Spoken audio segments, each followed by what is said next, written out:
Vous en avez pas marre de faire des mélodies simples, basiques, répétitives et ennuyantes? Aujourd'hui, je vais vous montrer 9 techniques qui vont booster vos samples.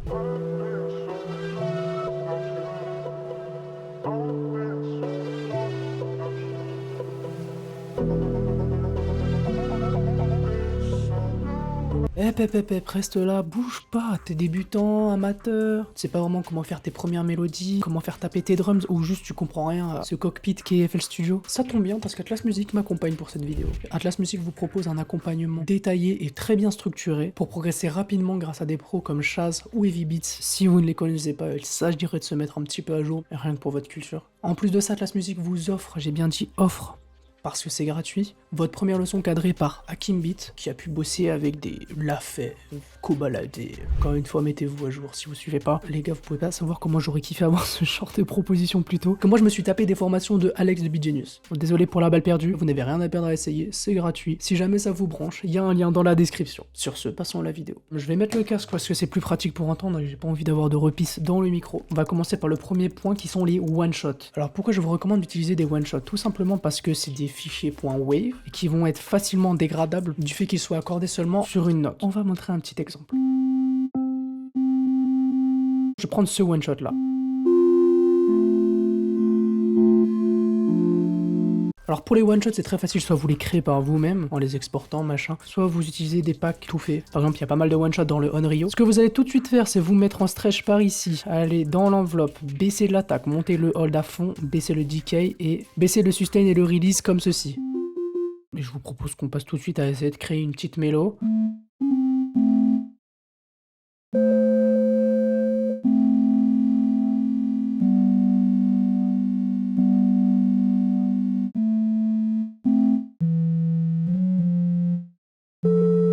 Ok, là ça passe mieux avec un Fa.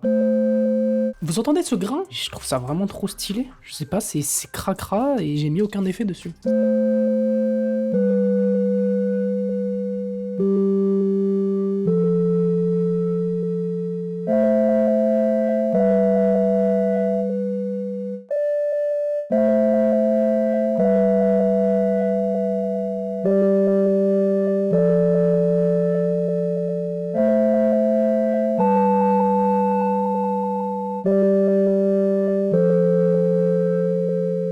J'ai baissé un petit peu le volume parce que... oui, j'avais pas vu. On va se mettre autour des -12 là, pour histoire que ça casse pas trop les oreilles. Mais j'aime vraiment le côté des longues notes un peu granuleuses, crasseuses du one shot, hein. Vraiment sexy. Deuxième point que j'aimerais aborder, c'est les accents. Si vous connaissez pas, en gros, c'est des petits éléments mélodiques ou rythmiques, hein. C'est pas forcément mélodiques qui vont me permettre de venir un petit peu combler les trous, ornementer, décorer en fait vos mélodies ou vos percussions. Vous pouvez en utiliser des déjà tout prêts. Vous pouvez également les faire vous-même. Donc pour l'exemple, je vais en utiliser un tout prêt, mais également en faire un moi-même.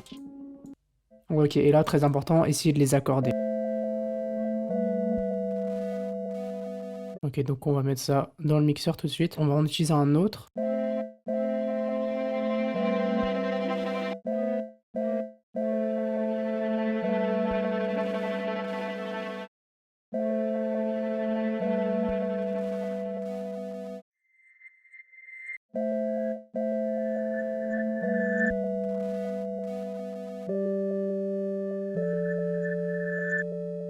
On peut prendre un one shot, par exemple. Je vais vous montrer comment faire un accent par vous-même. Et on va un petit peu le triturer. Et au niveau des effets pour les accents, je vous recommande Shaperbox, Portal et Thermal. C'est un petit peu le trio gagnant, on va dire.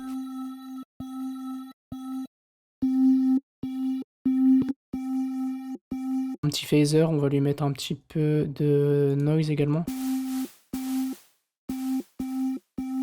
Et ensuite, je vais ajouter un petit portal, un preset que j'aime bien de ma banque.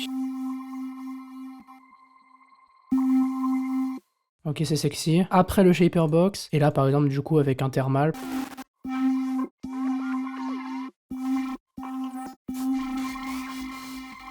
Ok, c'est sympa, je vais le render. Je vais l'ouvrir dans Edison, lui mettre un petit coup de lourd, vous gérez la quantité que vous voulez. Donc on va monter le mount. Hop, et on va écouter ce que ça donne.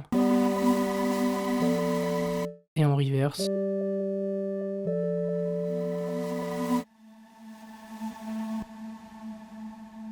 Le fait d'avoir des accents prémixés que vous avez foutu dans Portal et tout, généralement ça va directement vous les spatialiser. Il n'y aura pas besoin de trop jouer avec le pan en fait. Pour les accents, écoutez, c'est pas mal. Je vous fais écouter ce que ça donne tout ensemble. Et du coup, on se retrouve avec quelque chose de plus rempli.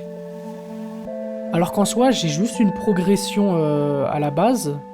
Et je suis juste venu décorer cette progression. Ok, maintenant j'aimerais qu'on parle un petit peu d'un effet que j'ai un petit peu sous-évalué. Ça fait seulement un an que je l'utilise. Les gars, c'est le delay. Vous savez pas à quel point le delay, c'est booster sa mère. Dans les délires ambiants, les délires... Même en fait, ça va vous permettre de combler un petit peu les trous qu'il y a dans vos mélodies quand vous manquez de... vous allez... En fait, j'arrive pas à expliquer. Il faut que vous vous en rendiez compte par vous-même. Ok, donc là, par exemple, je vais prendre un one-shot. On va baisser le sustain et le release un petit peu. Et là, par exemple, je vais faire un truc tout simple. Un truc un petit peu binaire. Un peu comme si on avait un tempo qui était marqué. Bah là, ça tombait, on est à 122, donc 60 x 2, ça fait 120. Donc on est presque au tempo que ferait une horloge. Je sais pas si vous captez. D'ailleurs, ça me fait penser que j'ai pas stretch.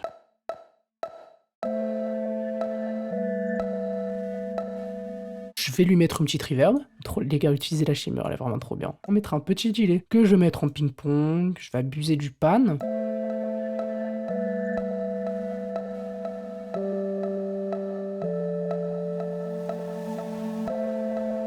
Baisser un peu le feedback.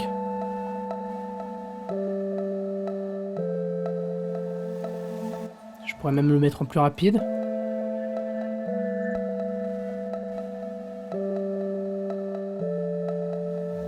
Et en fait, pour l'instant, c'est super minimaliste ce que je fais, mais c'est super riche. Enfin, je sais pas si vous vous en rendez compte. Genre, c'est pas des layering d'instruments, c'est vraiment des textures qui s'enrichissent les unes avec les autres. Et là, maintenant, j'aimerais vous parler d'un autre effet que j'ai longtemps sous-estimé également, c'est la distorsion. La distorsion, les gars, moi avant je n'en mettais que sur mes basses ou sur les éléments assez graves, kick par exemple. Mais utilisez ça sur vos perks tonales, sur certains plucks, mais c'est vraiment frais, ça ajoute de la couleur, ça ajoute des harmoniques.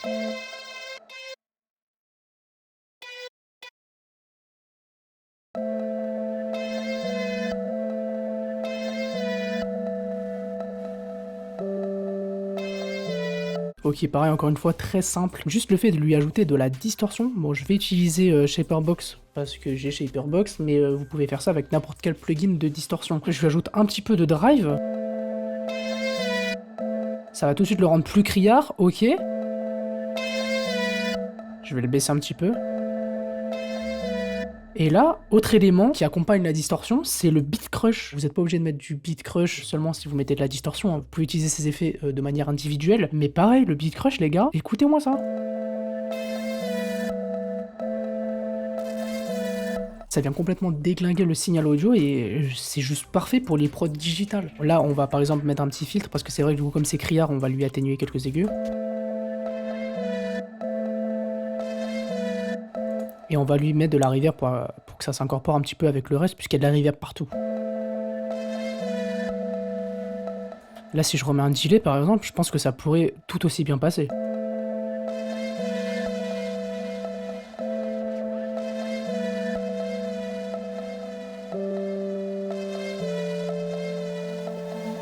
Voilà, c'est sexy de ouf. Prochain point, les gars, utilisez des voix. Vous pouvez trouver ça partout, que ce soit dans des packs de voix, dans des banques contacts, avec Arcade, Splice. Enfin, utilisez des voix, mais avec parcimonie. Il faut laisser de la place à l'artiste. Mettez pas la voix sur le refrain. Moi, je vous recommande de placer ça sur intro, outro et pré-refrain. Et encore pré-refrain. Faut vraiment que ça se fonde dans la masse pour pas que ça puisse gêner potentiellement l'artiste. J'ai trouvé une petite voix, elle ressemble à ça. Donc déjà on va la mettre au bon BPM. Donc là on voit que c'est écrit 90 sur la loupe, donc ça nous aide. Je vais la stretch, hop, et me recaler à 122 BPM. Vous voyez que du coup le sample s'est adapté au BPM.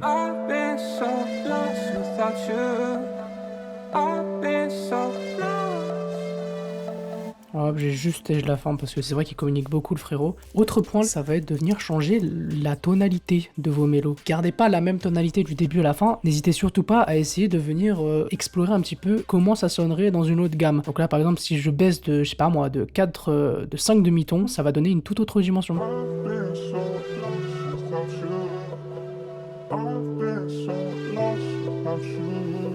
D'ailleurs les gars, vous me voyez utiliser beaucoup de plugins payants, mais vous avez beaucoup d'alternatives gratuites. Voilà, moi je pense à la suite Kilohertz. Vous avez un Beat Crusher, comme j'ai utilisé précédemment. Pareil là pour un Sound Shifter, pour un Pitch Shifter, pardon. Pareil pour les distorsions. Donc n'hésitez pas à vous remplir les poches là-bas, parce qu'ils ont vraiment plein de petits plugins très minimalistes, mais qui font énormément le travail. Nouveau point. Choper les mélos. Ça peut paraître un petit peu vague, ce que je vous dis. Choper vos voix, ressampler en fait ce que vous faites. Là par exemple, je vais choper tout simplement la voix que j'avais pris précédemment. Vous pouvez faire ça avec SliceX, Slicer qui sont internes à FL Studio, mais moi je vais le faire avec Serum 2, parce que plus intuitif. Donc si vous avez Serum 2, vous venez cliquer sur le Wavetable, vous vous mettez en granular. Je vais drag and drop le sample. Donc là vous faites clic droit, Slice Auto, ça va vous découper par rapport aux transientes, si je dis pas de bêtises, aux pics les plus importants de la waveform, votre sample. Et ça va vous permettre, si vous avez un clavier MIDI, ou si vous le faites directement dans le piano roll, de venir rechopper en fait.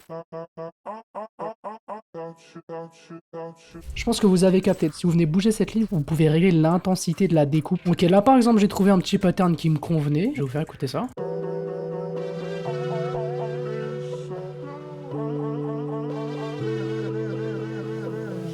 Ça c'est une très bonne alternative parce que c'est plus facile pour un rappeur de poser sur des voix qui ont été chop très régulières, qui veulent rien dire, qui ne chantent pas réellement, que d'avoir une voix comme on avait précédemment. Par exemple sur le pré-refrain ou sur le refrain, je pense que ça passe mais crème. Un des points que j'ai envie d'aborder mais qui est un petit peu optionnel, c'est de rajouter une basse directement dans votre loop. Voilà, ça peut être Reese, basse acoustique. En fait ça dépend du mood de votre loop, faut que ça reste cohérent. Donc là en l'occurrence je vais choper une Reese. Ok, là le délire c'est que du coup on avait fait -5 demi-ton, donc faut que je fasse -5 demi-ton à la basse aussi.